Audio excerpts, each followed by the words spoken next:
അപ്പൊ നമ്മളെ ചക്ക പഴുത്തിട്ടുണ്ട്, നല്ല മണമൊക്കെ വരുന്നുണ്ട്. അപ്പൊ അതൊന്ന് മുറിച്ച് നോക്കാം. നമുക്ക് ചക്ക മുറിച്ച് നോക്കാം.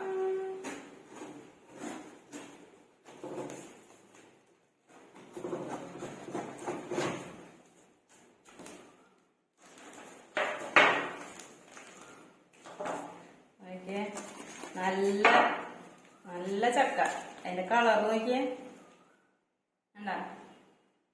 നല്ല സൂപ്പർ ചക്ക, നിറച്ച് ചുളയുണ്ട്. കഴിഞ്ഞ തവണ ചെറിയ ചക്കന്നെ ഉണ്ടായത്, പക്ഷെ ഇത്തവണ കുറച്ച് വലിപ്പമുണ്ട്. നല്ല ഓവർ വലിപ്പല്ല, നല്ല ചക്ക. അതിന്റെ പശകളായിട്ട്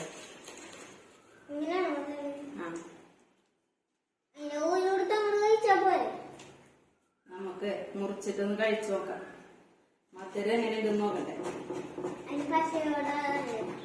ചില ചക്കയ്ക്കൊക്കെ കേട് വരുന്നുണ്ടെന്ന് പറയുന്നുണ്ട്. ഈ ചക്കയ്ക്ക് കേടൊന്നുമില്ല കേട്ടോ.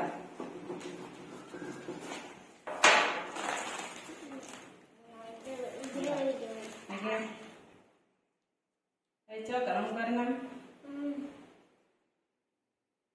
നല്ല കളറല്ലേ, നല്ല നല്ല മഞ്ഞ കളർ. നല്ല സൂപ്പർ ചക്ക, നല്ല മധുരമുണ്ട്, നല്ല ക്രിസ്പിയാണ്, അടിപൊളി ചക്ക. എല്ലാരും ഇതുപോലത്തെ ഒരു പ്ലാവൊക്കെ വാങ്ങി നടാം. ഇപ്പൊ ചെറിയ പ്ലാവായിരിക്കുമ്പോ തന്നെ നമുക്ക് ചക്ക ഉണ്ടാവും. അതുകൊണ്ട് ഇപ്പൊ 2 വർഷം കൊണ്ട് നമുക്ക് ഈ ചക്ക ഉണ്ടായത്. ആദ്യം ഒരു ചക്ക ഉണ്ടായുള്ളെങ്കിലും ഇപ്പൊ ഒരു 10 ചക്കകൾ ഉണ്ടായിട്ടുണ്ട്. എല്ലാം കൂടി നമുക്ക് നിർത്താൻ പറ്റാത്തതുകൊണ്ട് തന്നെ ഞാൻ പെട്ടെന്ന് മൂത്തപ്പോ തന്നെ ഞാനത് പൊട്ടിച്ചെടുത്തു. ഇനി ഇടിച്ചക്കയായിട്ട് നമുക്ക് എടുക്കാം. അങ്ങനെ ഒരു സീസണില് 4 ചക്ക കൂടുതൽ നിർത്താൻ പാടില്ല എന്നാണ് പറയുന്നത്. പ്ലാവിനത്ര വലിപ്പമായിട്ടില്ലല്ലോ. അത് സൂപ്പർ ചക്കന്. അപ്പം കുറച്ച് വലിയ പ്ലാവ് നമ്മൾ വാങ്ങാം. അങ്ങനെയാണെങ്കിൽ നമുക്ക് നട്ടൊരു വർഷം കഴിയുമ്പോ തന്നെ ചക്ക ഉണ്ടാവും.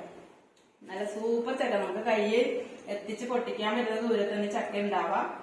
എല്ലാവരും ഇങ്ങനത്തെ പ്ലാവൊക്കെ വാങ്ങി നടാം.